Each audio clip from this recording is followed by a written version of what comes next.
भोजपुरी सोनू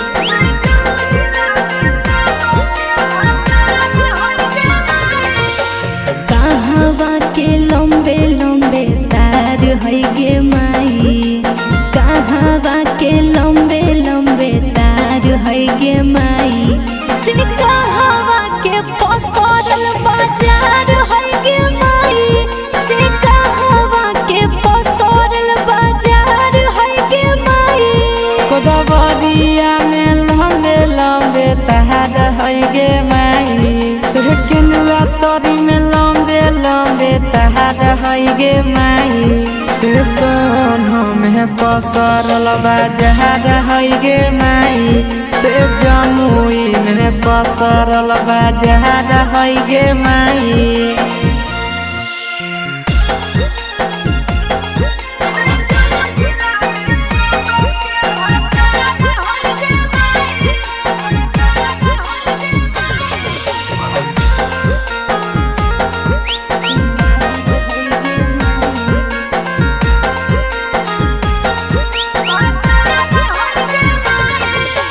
कहवा के छोरी न सब छिंदार है गे माई, कहवा के छोरी न सब छिंदार है गे माई, से कहवा के छोरी न के भतार है गे माई, से कहवा के छोरी न के भतार है गे माई। बिना देखलपुर के छौड़ी न सब छिनहार है गे माई, बिना देखलपुर के छौड़ी न सब छिनहार है गे माई, से जमुई जिला में सब के भतार है गे माई, से नवादा में सब कर भतार है गे माई।